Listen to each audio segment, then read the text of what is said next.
Can I have a show of hands? Who here went to the mall on Boxing Day to shop for gifts? No, smart, very smart. Very busy, can't find any parking at all. But like some of you, I enjoy the festive atmosphere during the holiday season, seeing families enjoying each other's company. But while we're immersed in the joy of the season, those working through this period may not share the same sentiment. During times like that, I can't help but think about the retail and hospitality stuff. I found myself in the shopping mall on Boxing Day as well, not as a shopper, but as a worker. So over the past few years, I've taken up a handful of casual jobs for starting, most of which, as you've guessed, is in the retail and hospitality industry.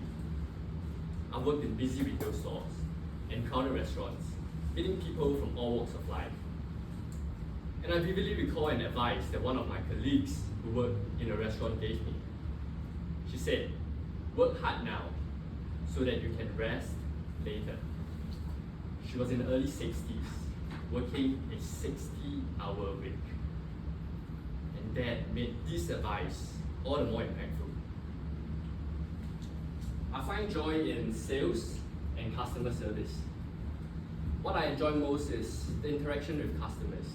And I think that is why working in the retail and hospitality industry was quite enjoyable for me. Seeing customers walk out of our shop with a satisfied smile on their faces gives me a sense of fulfillment that can't be found elsewhere. But, like everything else, working in the retail and hospitality industry has its pros and cons.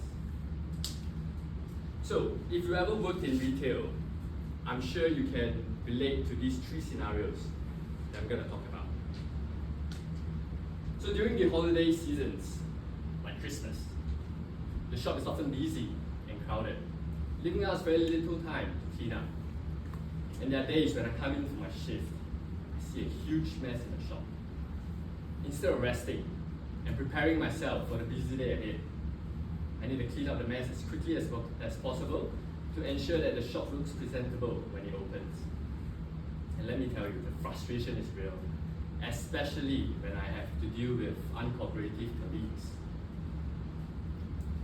But well, despite the bad start, we need to put a smile on our faces and continue to attend to customers' needs throughout the day. During busy periods, we often need to juggle between several customers at once to ensure that all of them can get their items purchased as quickly as possible. However, when some customers don't receive a personalized customer service or a smooth transaction, they get upset and impatient with us. And finally, after walking up and down for almost 8 hours continuously, we feel a sense of relief as the end of our shift is near. So for those of you working in corporate offices, have you ever encountered clients who email you 5 minutes before you're at work? Anyone? Yes? Yep. It's the same for us. So some customers walk into the shop 10 minutes before we close and take their time to browse, totally disregarding the opening hours of the shop. And during times like that, what they often don't understand is that the extra 10 minutes they stay in the shop after hours is an extra 10 minutes added to an 8-hour shift that we retail staff have spent standing.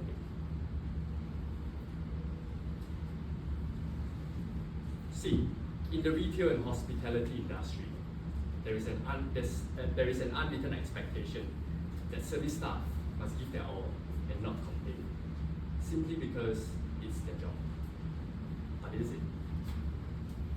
This mindset of dehumanization justifies our impatience towards service staff, viewing them solely by their job title and not as fellow humans. And when we as customers place such high demands on these individuals, do we ever stop to think about the emotional toll it might take on them? You see, in this industry, emotional labor is a constant companion. These service staff are not just providing a service, they're also managing their own emotions to ensure that every customer interaction is a positive one.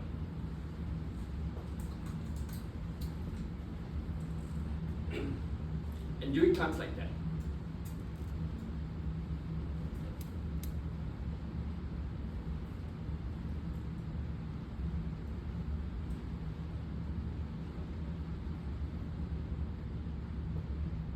And what we often don't realize is that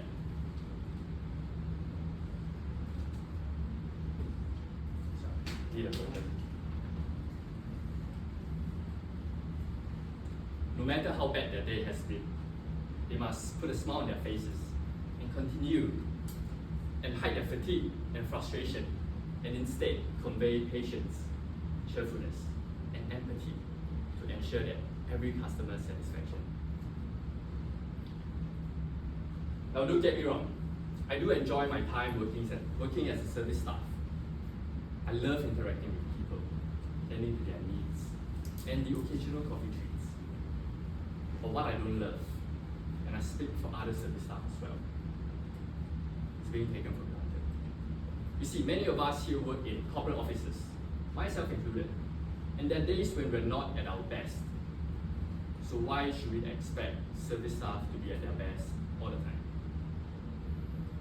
In this industry, being a worker in this industry is no walk in the park. Just like anyone else, the jobs demand physical and mental resilience. They have families to support. So as customers, the least we can do is try to make their lives a little bit easier. So, can I ask that you guys do this the next time you're in a retail store or in a restaurant? Leave a kindness tip and household by offering a smile and a thank you after making a purchase in a retail store. And clean up as much as you can after eating in a restaurant. Because these may seem like small actions to you, but it means the world to these service staff. And it also tells them that we treat them as equal humans as we are.